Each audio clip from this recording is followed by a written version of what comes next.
Итак, сейчас мы покажем вам, сколько же батарея Камин, вот производство Керамин, потребляет фактически и суммарно за 1 час. Вот мы видим такой вот прибор, называется он ваттметр. Вот, и у него есть дисплей, где выведена информация. Вот я сейчас покажу, что это подключен конкретно этот камин. Вот он. Вот он получается. Он сейчас горячий, он греется, уже час работает. Вот он, получается, верхние показания. Это у нас время получается. Вот 59 минут. Вот ровно 1 час. Сейчас он работает вот в сети. Получается, он час уже работает. Вот он горячий. За 1 час он имеет фактическое потребление суммарное 0 киловатта 0,43. Это получается 430 ватт он потреблял за этот час. То есть, фактически это получается, вот в текущий момент это 430 ватт он потребляет. Вот, 1 час 0,43 киловатта.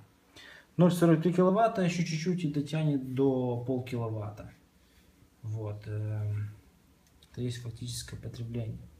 Ну, могу переключить, показать, сколько у нас вот в вольтах. Это 231 вольт, 50 гигагерц. Промышленная частота наша. Ампераж 1,8. И что у нас? Power factor. Не знаю, что такое power factor. Не буду ничего говорить насчет этого. Вот. Максимальное потребление вот за этот час достигало 445 ватт. 445 ватт. Вот максимальное потребление. То есть ни много ни мало. Заявлено вообще по бумагам. Заявлено, по-моему. Сейчас я скажу, сколько заявлено. Чтобы я не соврал. Сейчас я вам скажу по графику, сколько заявлено. Номинальная мощность плюс-минус ватт имеем. Так. 8 вот 600 на 600. Так. Это не то. Сейчас я вам покажу, сколько там. 475 ватт заявленная мощность. Я сейчас даже покажу вот сзади. Вот тут вот. 475 ватт. Где там пишет? Вот она пишет там. Где первая 230 вольт. Потом частота. Вот 475 ватт потребление. Да, за вот этот текущий час, да, просто у нас вот это помещение, где оно греется, оно у нас прогретое, оно у нас имеет где-то градусов, наверное, 22, поэтому особо не напрягалось устройство для того, чтобы обогреть. Поэтому максимальное потребление достигало до 445 ватт. Вот. Минимальная 182 ватта. 182 ватта. Ну, скажу так, что это ниже, чем заявлено.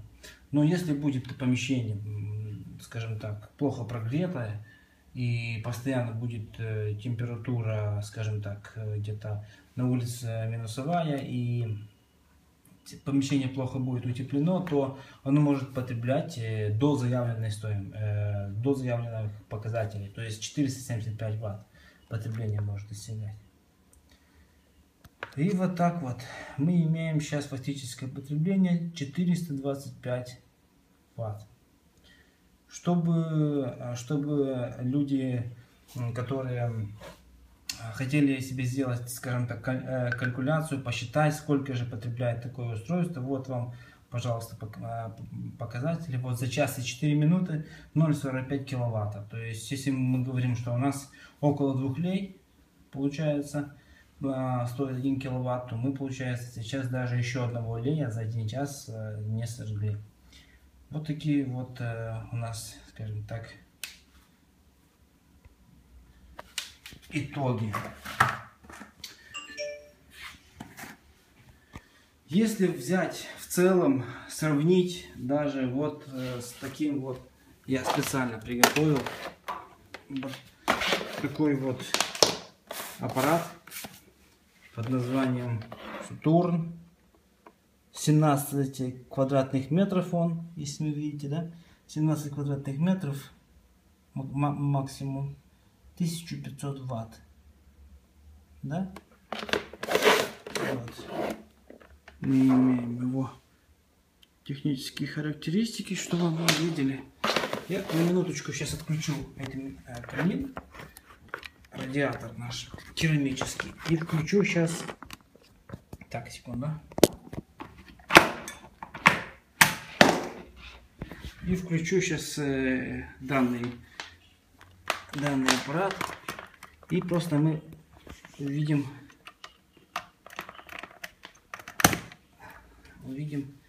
сколько он потребляет. Давайте я сейчас взбью этот счетчик. Вот так вот. Все. Теперь оно все по нулям должно быть. Все по нулям. Я включаю сейчас. На 1, 2, 3. На двоечку. На максимальное положение включаю. И вот пошло потребление. Фактическое потребление 1100, 1200, 1300, 1400. Ну вот те 1500, которые заявлены, даже больше. Да? Мы видим почти что 1600 ватт. 1570 с чем-то было ватт потребления в час. То есть, грубо говоря, где-то в 3 раза с чем-то больше, чем керамический камин. Да? И у него, скажем так, покрываемая площадь до 17 квадратов. А данный керамический обогреватель, он до 15 квадратов отапливает. Его, правда, нужно правильно установить на стенку. Есть специальная инструкция, как его правильно установить, для того, чтобы была максимальная эффективность данного устройства. Вот он, как она, за счет чего она имеет максимальную эффективность. Вот. Еще раз покажу. Минута с чем-то проработала, уже имеем 0,02 киловатта. Вот она столько вот потребляет. Я специально вот для сравнения вот такое сделал сравнение небольшое. Вот. Я выключаю для того, чтобы тут и так уже в комнате тепло, поэтому не нуждаемся в обогреве. Я просто хотел показать, сколько она потребляет. Значит, фактически заявлено 475 ватт, потребляет оно максимум было 445, да? То есть все с показателями нормально. Те люди, которые задают вопросы, насколько это реально, насколько это правда, я вот специально снял видео с таким прибором, могу сказать модель прибора, чтобы вы уточнили его спецификации, насколько он выдает правильно информацию. То есть это прибор, я не знаю, честно, как он называется, я купил его специально для этих целей. Модель LM669. А как она называется? Не знаю. А, вот, Лиманса. В общем, если вы хотите почитать по данному приборе, его можно почитать, насколько он правильно дает информацию на дисплей. Ну, в общем, такие вот пироги. Покупайте обогреватель. Очень экономный, новая разработка, собирается в Украине. Часть панелей разрабатывалась в Италии, и вот нить накала, вот, которая там нагревается, вот она именно была разработана в Италии. Собирается это все в Украине, дается на эту вещь от производителя, дается, так, сейчас скажу вам, до 5 лет гарантии. С этим все в порядке. Есть еще вот одна такая вот тема, называется терморегулятор. Очень простая в использовании. Сейчас я быстро покажу, как она работает, чтобы, если кто хочет видеть ее в деле. Значит, функции, она считывает температуру в комнате. Вот есть термостат, считывает температуру в комнате. Вы себе выставляете температуру. О, даже у нас тут сейчас 25 градусов, 25,5 градусов, 26 практически. Да? Что вы делаете? Вы включаете в розетку, относите от радиатора подальше, чтобы она не считывала температуру радиатора, а среднекомнатную температуру. И включаете, вот, включаете розетку от радиатора именно в эту тему. Под названием терморегулятор. Выставляете себе температуру, да, допустим, там вы хотите сколько? 24. Все. Она устанавливается сейчас, прописывается себе там в заданиях. Все. А фактическая температура в комнате 26 с чем-то. Вот. Сейчас получается, что он на питание выключила просто на радиатор, и радиатор просто сейчас остывает. Он очень горячий, он очень сильно горячий. Ну, спереди лицевая сторона и на керамика, она нагревается до 79 градусов, а сзади она нагревается до 90 градусов. Поэтому сейчас он выключил, получается, этот радиатор, но за счет того, что он керамический, там же камень, он тяжело остывает. Поэтому он будет остывать где-то минут 30, наверное. Ну, где-то так в среднем. Вот. И потом он включится. За это время температура может упасть. Здесь она даст обратное питание, он обратно включится. Ну, вот такой вот принцип работы данного аппарата. Его лучше, конечно, ставить где-то так вот на стенку, где-то так в розетку. Я просто с переноской хожу вот тут. Вот. Вот такие вот итоги. Значит, покупайте керамические обогреватели. Очень эффективные, экономные. Если сравнивать даже с газовым отоплением, мне кажется, я так до конца еще не делал подсчеты, но мне кажется, это даже экономнее, чем газовое отопление. А те, кто не имеет возможности устанавливать газовые котлы, отопление, скажем так, то это очень оптимальное решение для того, чтобы отопить, скажем так, помещение. Вот, очень эффективно для офиса, очень эффективно для помещений, где нужна просто-напросто эстетичность.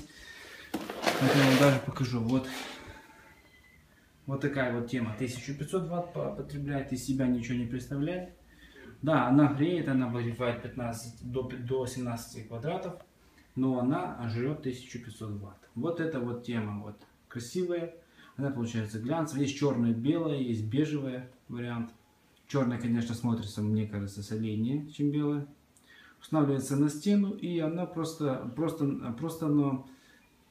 ну, скажем так, красиво. Оно эстетично, оно не сушит воздух. И люди, когда смотрят, так как будто дизайнерское такое исполнение. Все, счастливо, до свидания.